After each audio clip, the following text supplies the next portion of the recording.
देख भाई रशीद, मैंने अच्छे वक्त में अपने बेटे का निकाह तेरी बेटी नसरीन से कर दिया था। तब मैंने सोचा था कि तेरे हालात हमेशा अच्छे रहेंगे, मगर अब बात कुछ और है। बात कुछ और है? ओ यार, बच्चों का निकाह तो नहीं टूटा ना। हाँ, ये बात और है कि मेरे पास न पहले जैसा माल है और ना ही जमीन। ओ भाई, यही तो मैं कह रहा हूँ, ना तू बेटी को जहेज दे पाएगा और ना बारात को खाना खिला पाएगा। इस तरह हमारी बदनामी होगी, इसलिए ये मैं रिश्ता तोड़ रहा हूँ। परवेज भाई, आप ये क्या कह रहे हैं? आप अच्छी तरह तो जानते हैं कि जब हमारे इलाके में किसी लड़की का रिश्ता टूट जाए तो उससे कोई शादी नहीं करता। मैं सब जानता हूँ, मेरे बेटे को रिश्तों की कमी नहीं है। बहुत लोग हैं पैसे वाले अपनी बेटी देने के लिए, तू समझ रहा है ना? जी जी, मैं समझ रहा हूँ, मगर बेटा तुम क्यों खामोश खड़े हो? तुम भी तो कुछ बोलो। अंकल जी, मैंने क्या बोल रहे हैं? जो मेरे अब्बा जी का फैसला है वही मेरा है। शाबाश बेटा रशीद, हमारी तरफ से ये रिश्ता खत्म। चलो बेटा। एक मिनट मेरी बात तो सुने, मुझे थोड़ा वक्त है, मैं बंदोबस्त कर लूंगा। ऐसे रिश्ता ना तोड़े, नहीं तो मेरी बेटी की जिंदगी बर्बाद हो जाएगी। चल ठीक है, 2 दिन है तेरे पास, जो करना है जल्दी कर। सब कुछ हो जाए तो अगले हफ्ते बारात लेकर आ जाएंगे, वरना हमारी तरफ से ना आए।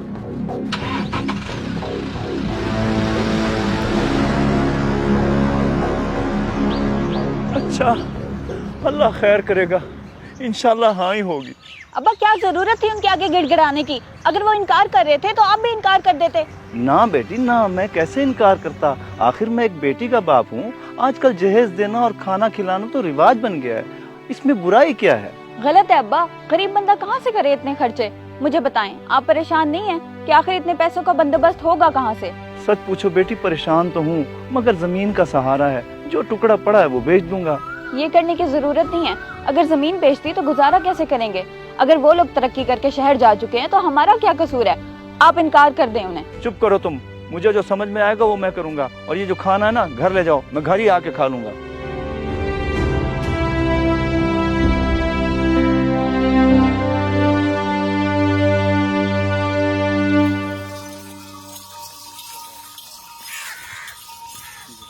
सलाम चौधरी साहब। वालेकुम सलाम। रशीद, कैसे आना हुआ? चौधरी साहब, थोड़ी सी परेशानी है, इसीलिए आपके पास हाजिर हुआ हूँ। अल्लाह खैर करेगा। ये बताओ, मैं तुम्हारे लिए क्या कर सकता हूँ? चौधरी साहब, मैं बेटी की शादी कर रहा हूँ, पैसों की सख्त जरूरत है। वो जो मेरी जमीन आपके रकबे के साथ है, अगर आप खरीद लें तो बड़ी मेहरबानी होगी। बेटी की शादी कर रहा है, ये तो अच्छी बात है, लेकिन जमीन बेच देगा तो फिर तू क्या करेगा? चौधरी साहब, मजदूरी कर लूंगा या आपके पास नौकर बन के काम कर लूंगा। मेरा क्या है, बेटी तो अपने घर की हो जाएगी ना, मैं अकेला ही गुजारा कर लूंगा। चल ठीक है, जैसे तेरी मर्जी। मुंशीस को जितने पैसे चाहिए दे दे, बाकी लिख पढ़ मैं बाद में कर लूंगा। रशीद अपना ही बंदा है, कहाँ जाएगा? जी चौधरी साहब, जैसा आपका हुक्म। तू अपनी बेटी की शादी कर, और कुछ और चाहिए हो तो बताना मुझे। जी चौधरी साहब, बड़ी मेहरबानी आपकी, खैर हो आपकी। 1 मिनट मेरी बात सुन, ये कोई जहेज का चक्कर तो नहीं है? मतलब कि लड़के वालों ने जहेज का प्रेशर तो नहीं डाला हुआ? नहीं नहीं चौधरी साहब, ऐसी कोई बात नहीं।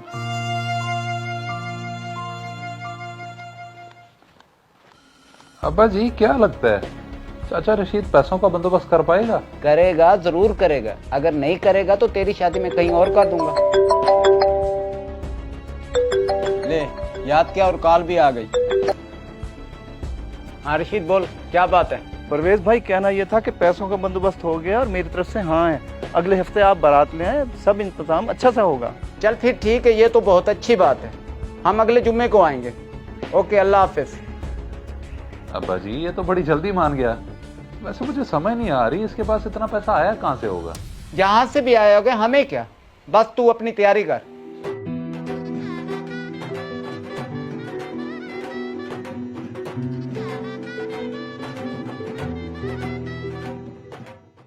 मैंने आपके जूते पॉलिश करके रख दिए हैं, और कोई काम है तो बताएं। तेरे पास कोई ढंग के कपड़े नहीं है?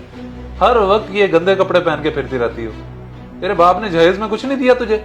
मेरा बाप जो दे सकता था उसने दिया। शादी के दूसरे दिन आपने मुझे घर के कामों पे लगा दिया। अब मैं नई दुल्हन बन के आपके साथ कैसे घूमूं?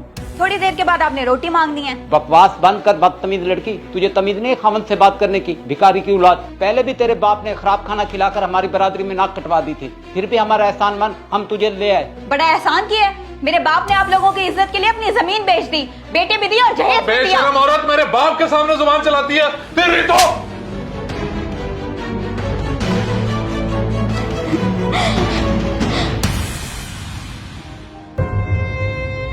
अब्बा, मैं तुझे कहती थी ना कि मेरी शादी इन लालची लोगों में ना कर। तूने पूरा जहेज देकर मुझे रुखसत किया, मगर वो फिर भी तेरी बेटी पर जुल्म करते रहे। मैं सब कुछ बर्दाश्त कर सकता हूँ, लेकिन अपनी बेटी पे जुल्म नहीं। तू चल मेरे साथ।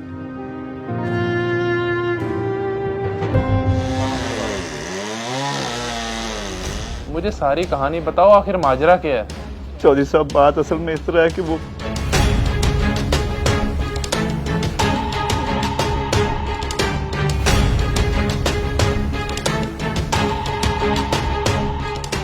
सारा मामला ये है चौधरी साहब, मुझे बताएं, मैं गरीब आदमी हूँ, कहाँ जाऊँ, किसके सामने फरियाद पेश करूँ?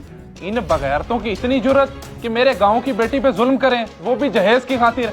चले मुंशी, गाड़ी निकाल, मैं अभी इनकी खबर लेता हूँ। आप दोनों भी मेरे साथ आ जाएं।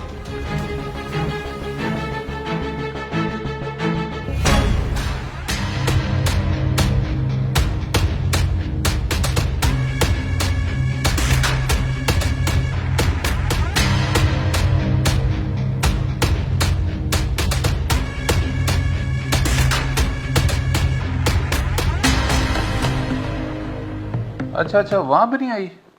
चलो ठीक है। अब्बा जी, मैंने पूरे देहात से पता कर लिया है, वो कहीं नहीं गई, पता नहीं कहाँ चली गई है। बेटा तू फिक्र ना कर, कहाँ गई होगी? ज्यादा से ज्यादा अपने भिखारी बाप के पास ही गई होगी।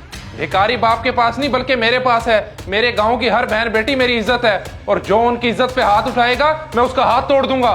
चौधरी साहब, हमें माफ कर दो, हमसे बहुत बड़ी गलती हो गई। खुदारा छोड़ दो मेरे बेटे को। तुम्हारे शहर का एमपी है चौधरी दिलबर, मेरा बहुत अच्छा दोस्त है। अभी तो मैंने उसे नहीं बताया, वरना तुम यहाँ जिंदा न ठहरे होते। अगर आज के बाद तुमने नसरीन को हाथ लगाया या मारने की कोशिश की तो तुम्हारा अंजाम बहुत बुरा होगा। चौधरी साहब, मुझे माफ कर दें, मैं आइंदा के बाद नसरीन के ऊपर हाथ नहीं उठाऊंगा। नसरीन, तुम तो मुझे माफ कर दो, और आप चौधरी दिलबर साहब को ना बताइएगा, बड़ी मेहरबानी होगी आपकी। जावेद, मैंने तुम्हारी हर बात मानी, यहाँ तक कि मैंने अपनी जमीन भी बेच दी ताकि मेरी बेटी खुश रहे, लेकिन तुमने। रशीद, बेफिक्र रहो, ये खुश रहेगी अब। और तुम्हें पता है मैंने अभी तक तुम्हारी जमीन अपने नाम क्यों नहीं लगवाई?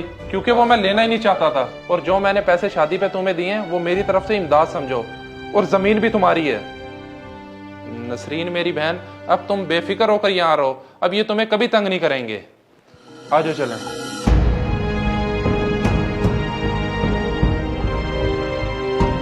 आ जाओ बेटी, आज से ये घर तुम्हारा है, और हमें माफ कर देना जो हमने तुम पर जुल्म किए।